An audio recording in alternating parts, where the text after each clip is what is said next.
Okay, good morning guys. Today I'm gonna cook ginisang kangkong, ginisang sayuti and kangkong with pork. Okay, so it's a very simple dish but it's very yummy. Okay, so these are all the ingredients.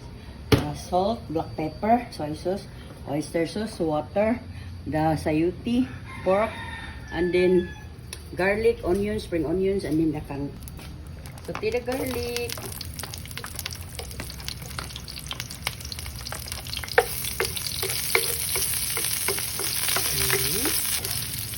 Okay, and then the onion,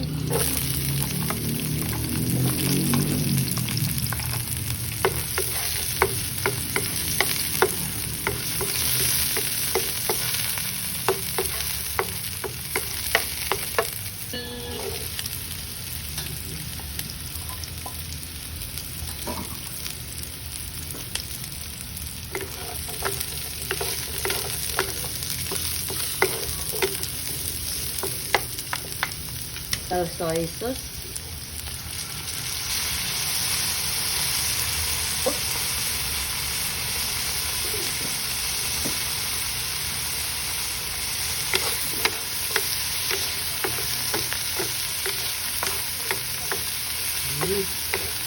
but guys, it's super yummy guys.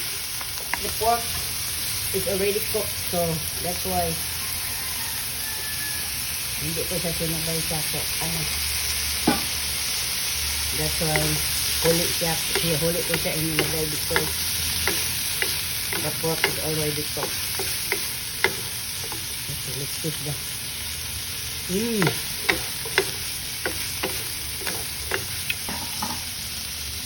Let's add a little water.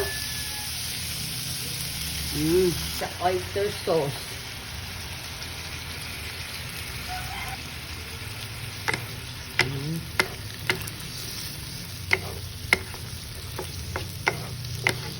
And then let's cover for 2 minutes. And then until the sayuti is cooked. The sayuti is cooked, so I'm going to add the kangkong.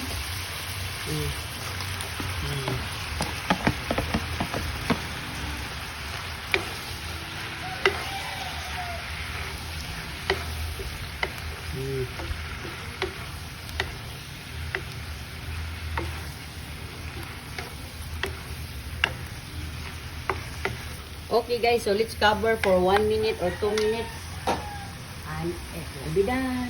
Okay. This is our sayuti, kangkong, ginisang sayuti and kangkong with pork is done. Okay, I'm going to off the heat. Okay guys, I'm gonna garnish with green onions. Okay, one time I'm gonna taste it. Oh, it's super hot.